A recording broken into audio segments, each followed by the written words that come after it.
नमस्कार साथियों, मैं हूं किरण सिंह और आप सभी लोगों का रामचरितमानस के एक अगले एपिसोड में बहुत बहुत स्वागत है। और जहां तक हम लोगों ने अर्थ के साथ पढ़ लिया था, आज उसके आगे हम सभी लोग पढ़ेंगे। तो बोलिए जय श्री रामचंद्र जी, जय बजरंगबली और बाड़ी की देवी सरस्वती जी की जय हो। और आइए शुरू करते हैं। हम लोगों ने यहाँ तक पढ़ लिया था, लगभग 65।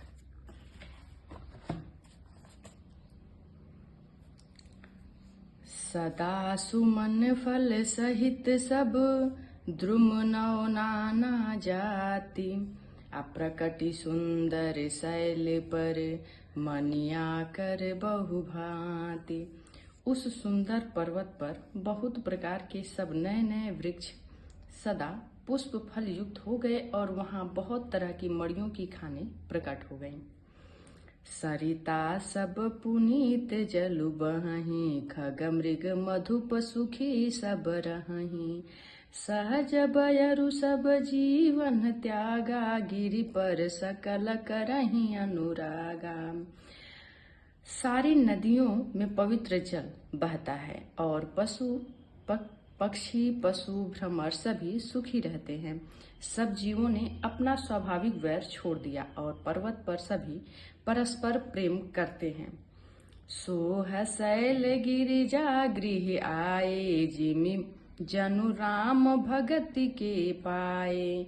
नित नूतन मंगल गृह तासु, ब्रह्मादिक गावहि जसु जासु। पार्वती जी के घर आ जाने से पर्वत ऐसा शोभायमान हो रहा है जैसे राम भक्ति को पाकर भक्त शोभायमान होता है। उस पर्वतराज के घर नित्य नए नए मंगलोत्सव होते हैं, जिनका ब्रह्मा आदि यश गाते हैं। नारद समाचार सब पाए, कौतुक कहीं गिर गे हंसी धाये। शैल राज बड़ आदर किन्हा, पद पखारी बर आसनु दिन्हा। जब नारद जी ने यह समाचार सुने तो वे कौतुक ही हिमांचल के घर पधारे। कौतुकवश पर्वतराज ने उनका बड़ा आदर किया और चरण धोकर उनको उत्तम आसन दिया। नारी सहित मुनि पद सिर नावा, चरण सलिल सब भवन सिचावा। निज सौभाग्य बहुत गिरि बरना, सुता बोली मेली मुनि चरना। फिर अपनी स्त्री सहित मुनि के चरणों में सिर नवाया और उनके चरणोदक को सारे घर में छिड़काया। हिमांचल ने अपने सौभाग्य का बहुत बखान किया और पुत्री को बुलाकर मुनि के चरणों पर डाल दिया। त्रिकालज्ञ सर्वज्ञ तुम्हूं, अगति सर्वत्र तुम्हारी। अकहु सुता के दोष गुण, मुनिवर हृदय विचार। देखिए, पिताजी हैं पर्वत, हिमांचल जो है वो उनके पिता हैं और पार्वती उनकी पुत्री के रूप में हुई हैं। नारद जी उनके घर पे गए हैं। नारद जी का बहुत आदर किया हिमांचल ने और आदर करने के बाद उनके पैर को पखारा, मतलब पैर को धुला उस अपनी पत्नी के साथ, और अपनी पुत्री को बुला करके, और पुत्री मतलब पार्वती जी को बुला करके और मुनि के पैर छुआए, मतलब चरण स्पर्श किए, प्रणाम की पुत्री।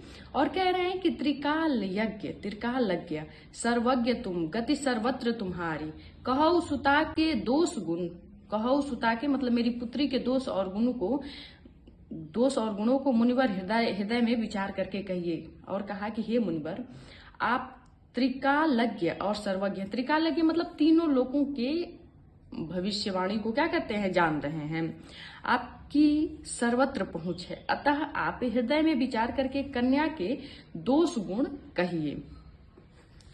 कह मुनि बिहसी गूढ़ मृदु बानी, सुता तुम्हारी सकल गुण खानी।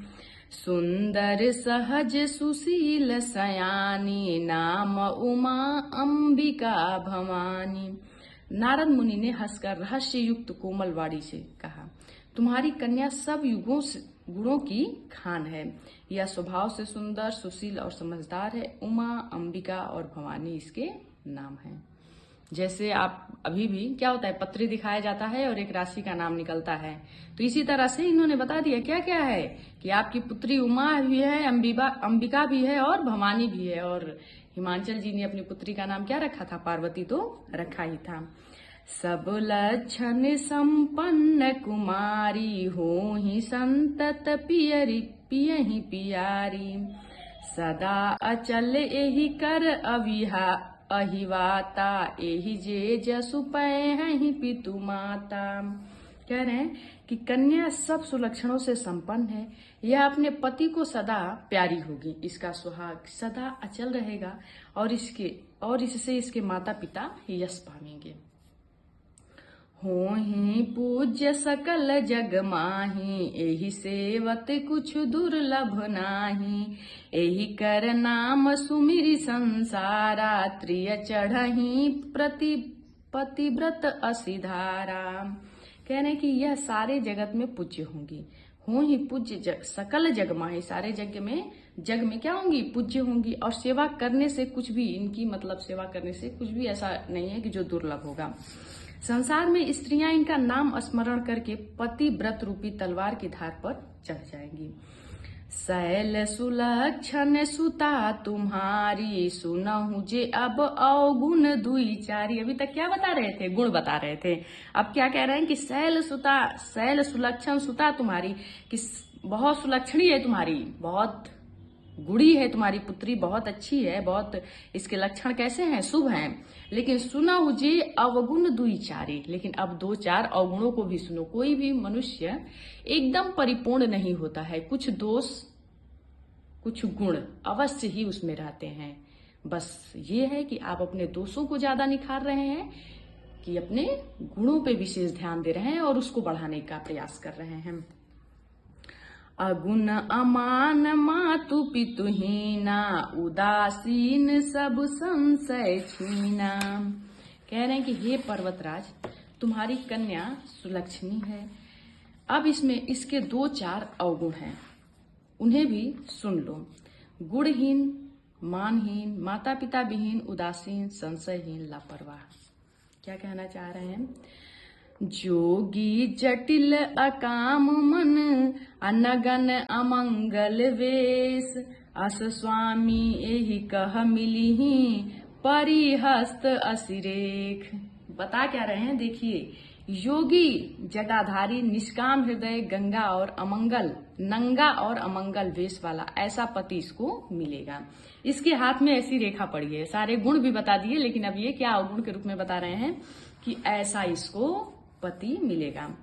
सुनि मुनि गिरा सत्य जिय जानी, दुख दंपति ही उमा हर्षानी। नारद हूँ यह भेदु न जाना, दशा एक समुझब बिलगाना। नारद मुनि की वाणी सुनकर और उनको हृदय में सत्य जान करके पतिव्रत हिमवान और मैना को दुख हुआ और पार्वती जी प्रसन्न हुई। नारद जी ने भी इस रहस्य को नहीं जाना, क्योंकि सबकी बाहरी दशा एक सी होने पर भी भीतरी समझ भिन्न भिन्न थी। सकल सखी गिरजा गिरि नैना, सकल सखी गिरजा गिरि मैना। पुलक शरीर भरे जल नैना, हो ही न मृषा देव ऋषि भाषा। उमा सुबचन हृदय धरि राखा। सारी सखियां पार्वती, पर्वतराज, हिमवान और मैना, सभी के शरीर पुलकित थे और सभी के नेत्रों में जल भरा था। देवर्षि के वचन असत्य नहीं हो सकते। कह रही हैं कि हो ही न मृषा देव ऋषि भाषा, कि जो देवर्षि हैं इनकी भाषा क्या नहीं हो सकती? असत्य नहीं हो सकती। यह विचार करके पार्वती जी उन वचनों को हृदय में धारण कर लेती हैं। उपजेउ शिव पद कमल सनेहू, मिलन कठिन मन भासन देहू। जानिकु अवसर प्रीति दुराई, सखी उछंग बैठी पुनि जाई। उन्हें शिव जी के चरण कमलों में स्नेह उत्पन्न हो गया, परंतु मन में यह संदेह हुआ कि उनका मिलना कठिन है अवसर ठीक न जान करके उमा ने अपने प्रेम को छिपा लिया और फिर वे सखी की गोद में जाकर बैठ गईं। झूठ न हो ही देव ऋषि बानी, सोचहि दंपति सखी सयानी। उर धरि धीर कहीं गिरिराऊ, कहूँ नाथ का करियऊ पाऊ। देवर्षि की बाणी झूठी न होगी, यह विचार कर हिमवान मैना और सारी चतुर सखियां चिंता करने लगीं। फिर हृदय में धीरज रखकर पर्वतराज ने कहा कि हे नाथ, कहिए अब क्या उपाय किया जाए। कह मुनि हिमवंत सुनु, अजो विधि लिखा लीलार। अदेव दनुज नर नाग मुनि, को न मेटन हार। कह रहे हैं कि कह मुनीष हिमवंत सुनू, जो विधि लिखा लीलार, कि किस्मत में जो लिखा है देव देवता दानव नर नाग मुनि को नहीं, कोई नहीं मिटा सकता है। मुनीश्वर ने कहा कि हे हिमवान सुनो, विधाता ने ललाट पर जो कुछ लिख दिया है उसको देवता दानव मनुष्य नाग और मुनि कोई भी नहीं मिटा सकता। तदपि एक मैं कहूँ उपाय, होई करे जो दैव सहाई। जस बरु मैं बरन्यू तुम पाही, मिली उमहि तस संशय नाही। तब भी एक उपाय मैं बताता हूँ, यदि दैव सहायता करे तो वह सिद्ध हो सकता है। उमा को वर तो निसंदेह वैसा ही मिलेगा जैसा मैंने तुम्हारे सामने वर्णन किया है। जे जे बर के दोष बखाने, ते सब शिव पहि में अनुमाने। जो विबाहु शंकर सन होई, दोषहु गुण सम कह सब कोई। परंतु मैंने वर के जो जो दोष बतलाए हैं, मैंने जो जो दोष वर के शरीर में बतलाए हैं, मेरे अनुमान में वे सभी शिव जी में हैं। यदि शिव जी के साथ विवाह हो जाए तो दोषों को भी सब लोग गुणों के समान ही कहेंगे। जो अहि सेज शयन हरि करहीं, बुध कछु तिन्ह कर दोष न धरहीं। भानु कृशानु सर्व रस खाही, तिन्ह कह मंद कहत को नाई। जैसे विष्णु भगवान शेषनाग की सैया पर सोते हैं तो भी पंडित लोग उनको कोई दोष नहीं लगाते। विष्णु भगवान जी कहाँ सोते हैं? शेषनाग की सैया पर सोते हैं, तो भी पंडित मतलब ज्ञानी लोग उनको कोई दोष नहीं लगाते। सूर्य और अग्निदेव अच्छे बुरे सभी रसों का भक्षण करते हैं, परंतु उनको भी कोई बुरा नहीं कहता। शुभ अरु अशुभ सलिल सब बहाही, सुर सरि को अपुनीत न कहाही। समरथ कहु नहीं दोष गुसाई, रवि पावक सुर सरि की नाई। देखिए कितनी अच्छी बात है कि गंगा जी में शुभ और अशुभ सभी जल बहता है, शुभ भी बहता है और अशुभ भी बहता है, पर कोई उन्हें अपवित्र नहीं कहता। सूर्य अग्नि और गंगा जी की भांति समर्थों को कुछ दोष नहीं लगता। जो असही सीसा करी हहि नर, जड़ अविवेक अभिमान। जो असही सीसा करही नर, जड़ विवेक अभिमान। अपरहि कलप भरि नरक महू, जीव की ईश समान। कहने कि यदि मूर्ख मनुष्य ज्ञान के अभिमान से इस प्रकार होड़ करते हैं तो वे कल्प भर के लिए भी नरक में पड़ते हैं। भला कहीं जीव भी ईश्वर के समान सर्वथा स्वतंत्र हो सकता है। सुर सरि जल कृत बारुनि जाना, कहबु न संत करहि तेहि पाना। सुर सरि मिले सो पावन जैसे, ईसा अनीसा ही अंतरु जैसे। गंगा जल से भी बनाई हुई मदिरा को जानकर संत लोग कभी उसका पान नहीं करते। गंगा जल से भी बनाई हुई मदिरा को जानकर संत लोग क्या करते हैं? कभी उसका पान नहीं करते। पर वही गंगा जी से मिल जाने पर जैसे पवित्र हो जाती ईश्वर और जीव भी, वैसा ही भेद है। शंभु सहज समरथ भगवाना, एही विवाह सब विधि कल्याणा। दुराराध्य पै अहि महेशु, आशुतोष पुनि किए कलेशु। कह रहे हैं कि शिव जी सहज ही समर्थ हैं, क्योंकि वे भगवान हैं, इसलिए इस विवाह में सब प्रकार कल्याण है। परंतु महादेव जी की आराधना बड़ी कठिन है, फिर भी क्लेश मतलब यहाँ कह रहे हैं तप करने से है, बहुत जल्द ही वे क्या हो जाते हैं, संतुष्ट हो जाते हैं। जो तप करे कुमारी तुम्हारी, भाभी उमेटी सकहि त्रिपुरारी। जतपि बर अनेक जग माही, एही कह शिव तजी दूसर नाही। यदि तुम्हारी कन्या तप करे तो त्रिपुरारी महादेव होनहार होने वाले कार्य को क्या कर सकते हैं, मिटा सकते हैं। यद्यपि संसार में वर अनेक है, पर इसके लिए शिव जी को छोड़कर दूसरा वर नहीं है। बरदायक प्रंतारति भंजन, कृपा सिंधु सेवक मनरंजन। इच्छित फल बिनु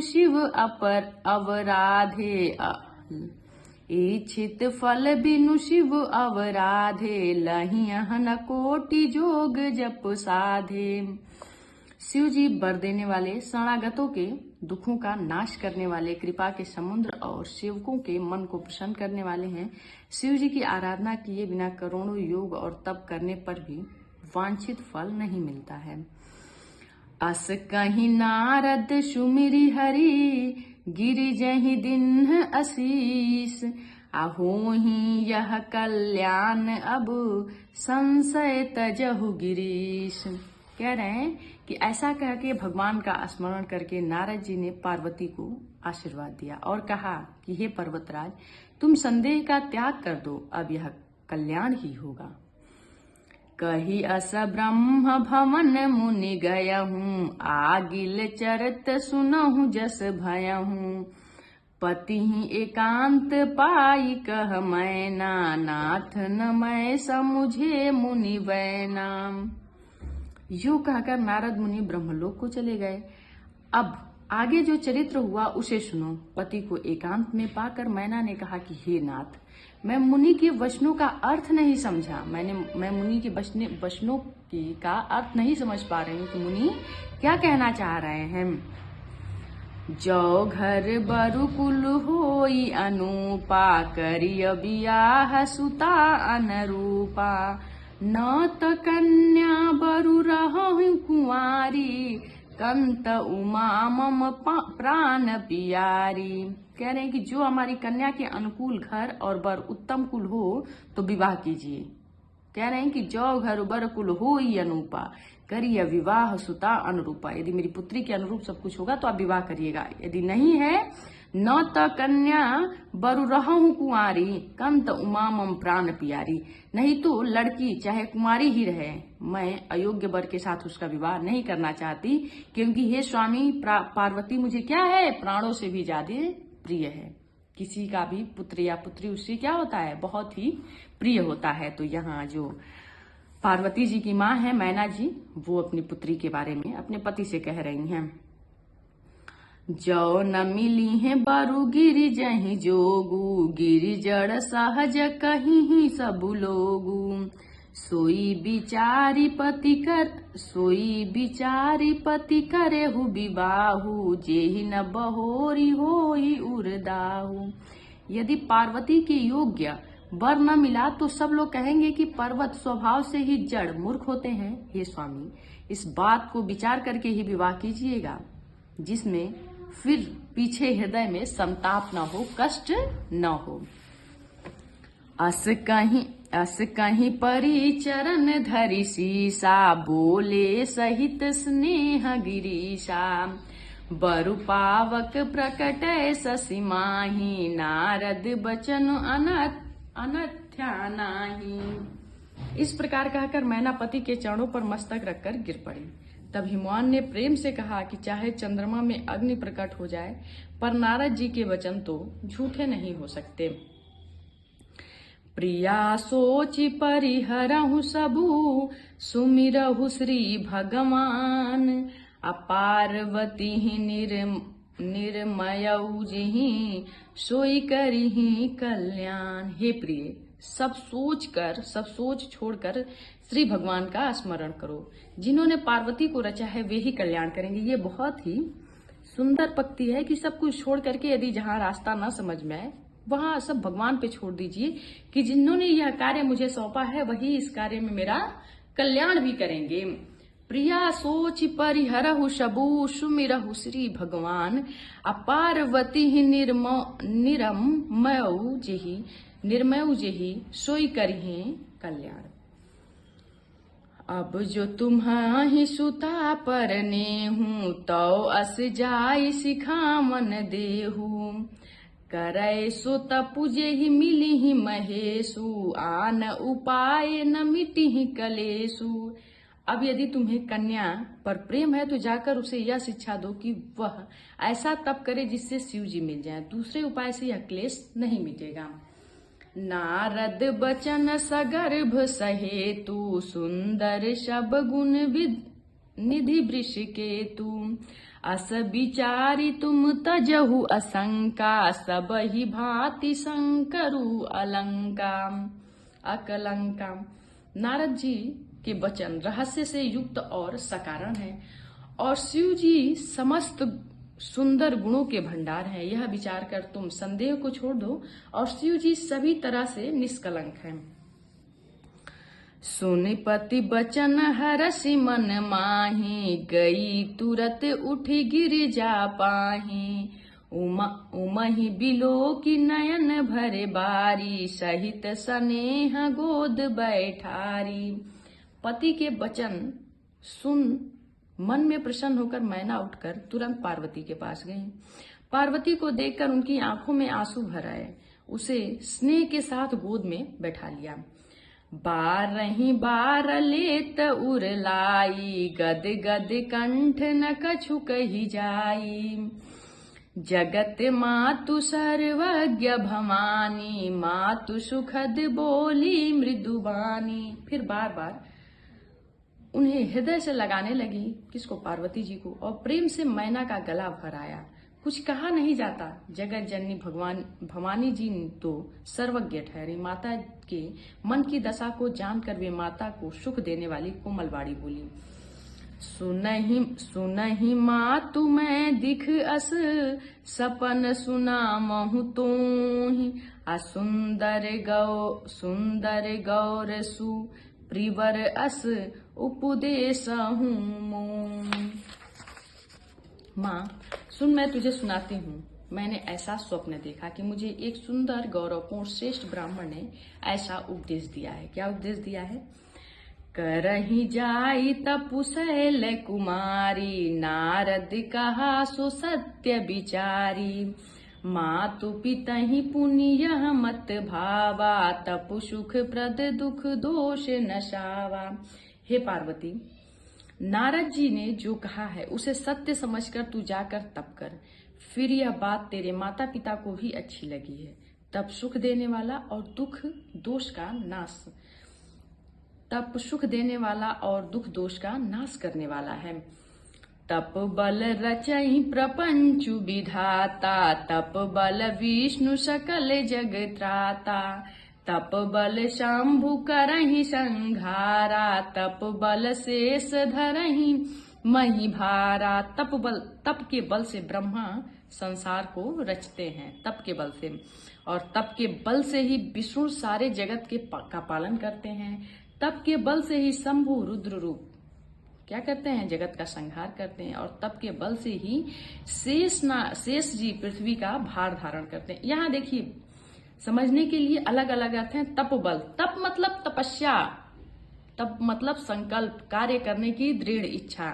वह तप किसी भी कार्य के लिए हो सकता है। आप जिस भी क्षेत्र के लिए है वहां भी अपने पूरे सर्वश्रेष्ठ दे सकते हैं, पूरे मन वचन से अपने कार्य को बहुत अच्छे से कर सकते हैं। वही आपका तप है। अब किसको, पार्वती जी को, शंकर जी को पति के रूप में प्राप्त करना है, तो उनके लिए उनको क्या करना है, तप करना है, तपस्या करना है। और तप के ही बल से ब्रह्मा जी ने पूरे संसार की रचना की, विष्णु जी पूरे जगत का पालनहार करते हैं, जो शंकर जी हैं वो क्या करते हैं, संहार करते हैं। और शेषनाग मतलब शेषनाथ जो हैं, शेषनाग जो हैं वो क्या करते हैं, पूरी पृथ्वी का भार का वहन करते हैं, पूरे पृथ्वी को अपने ऊपर उठाए हुए हैं। तप आधार सब सृष्टि भवानी, करहि जाई तप अस जिय जानी। सुनत बचन विस्मित महतारी, सपन सुनायऊ गिरिहंकारी। हे भवानी, सारी सृष्टि तप के ही आधार पर है, ऐसा जी में जानकर तू जाकर तप कर। यह बात सुनकर माता को बड़ा अचरज हुआ और फिर हिमवान को बुलाकर यह स्वप्न सुनाया। मातु पिता ही बहु विधि समुझाई, चली उमा तपहित हर्षाई। प्रिय परिवार पिता अरु माता, भये बिकल मुख आव न बाता। माता पिता को बहुत तरह से समझाकर बड़े हर्ष के साथ पार्वती जी तप करने के लिए चली। प्यारे कुटुंबी पिता और माता सब व्याकुल हो गए, किसी के मुख से बात नहीं निकली। वेद शिरा मुनि आई तब, सब ही कहा समुझाई। पार्वती महिमा सुनत रहे, प्रबोध ही पाए। कह रहे हैं कि तब वेद शिरा मुनि ने आकर सबको समझाकर कहा कि पार्वती जी की महिमा सुनकर सबको समाधान हो गया, यानी कि सबकी समझ में आ गया कि ये उसी के निमित्त आई हैं। तो बोलिए जय श्री रामचंद्र जी, जय बजरंगबली। और आप सभी श्रोतागण का बहुत बहुत धन्यवाद राम कथा को इतने धैर्य से और इतने ध्यान से सुनने के लिए। तो जल्द ही मिलते हैं एक नए एपिसोड में, और नए एपिसोड में राम कथा के साथ। तो तब तक आप खुश रहें, मस्त रहें और अच्छे से रहें। धन्यवाद।